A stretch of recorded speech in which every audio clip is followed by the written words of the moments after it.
Huwag po kayong manahimik o magdalawang isip. Kung may alam kayong katiwalian o reklamo, ipaalam ninyo sa sumbungan ng hatlo, sa sumbungan ng hatlo, sa sumbungan ng hatlo, ng sumbungan ng bayan.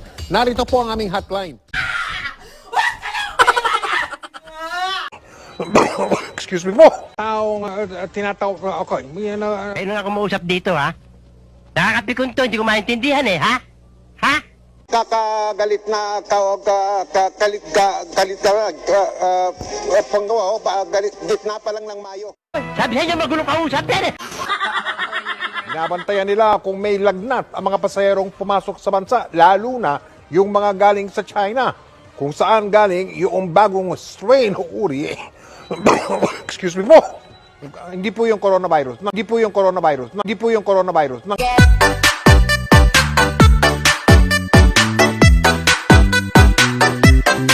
In English kasi para maintindihan din ni ano.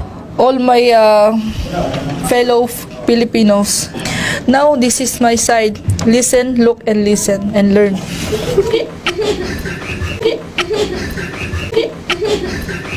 18 oras ang inabot bago natunto ng bangkay ng isang batang 7 taong gulang na nalunod sa Pasig River. Aksidente lang umanong nahulog ang ilog sa bata. Aksidente lang umanong nahulog ang ilog sa bata. Aksidente lang umanong nahulog ang ilog sa bata o ang bata sa ilog. At live mula sa Menjola, Maynila, saksi si Michael Pahapin. Igan, pasado alas 8 ng tahimik na mag-disperse ang mga rallyista sa San Sebastian. Ngunit matapos ang ilang negosasyon, ito ay matapos na nag-disperse sila. Pagkatapos ito, hindi na sila nag-away. Nag-away sa simula. Pagkatapos ito ay nagkaroon sila ng pag-aaway na sa simula. Gulo-gulo!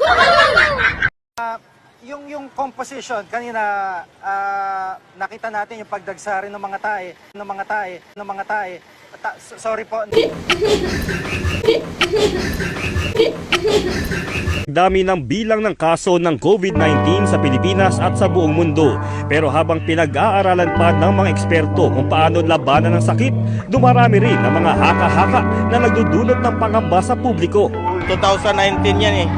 Kaya naniwala ko expire na yan kasi 2020 na ngayon.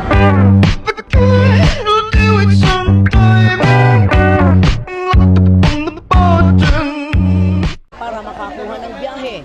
Lumang sa paseros, hindi namin alam kasi sabi nga may COVID-19.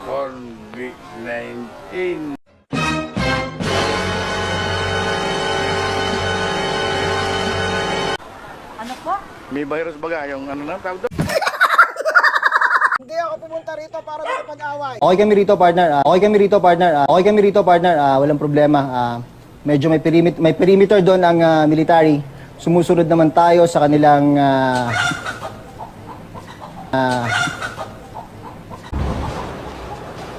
mukhang nagbagsak na nga ng bomba, partner. Paano masabi?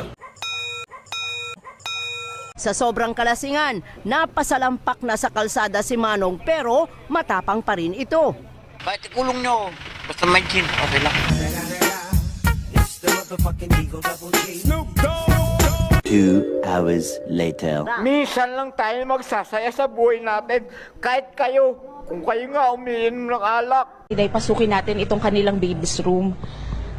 Dito raw makikita yung ilan nga sa mga drawing ng kanilang baby, maging ang kanilang mga laruan!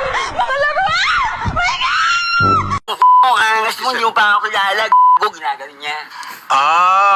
Okay. So tapos, ako po. Nakatas pa yung pa sa jeep. Opo, nakatas po. Yung Ano pa? Parang Sabi niya po, buntis.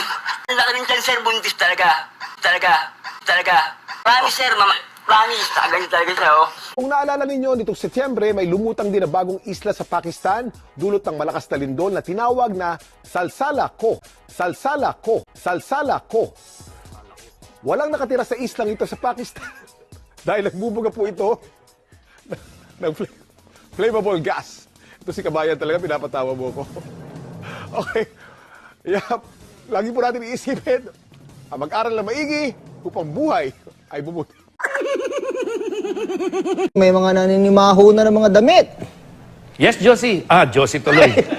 Yes, June. Okay. June, yung ating wind map, makikita natin yung tuloy-tuloy na paglakas ng hangin habagat.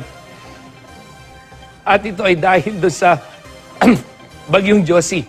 At hindi lang ngayong weekend, kundi maaring Lunes hanggang Martes, tuloy-tuloy itong paglakas ng hangin habagat. Kaya mga kapuso, hindi lamang po ngayong weekend makakaranas ng mga pagulan, kundi maging sa mga susunod pang 2 hanggang 3 araw, June.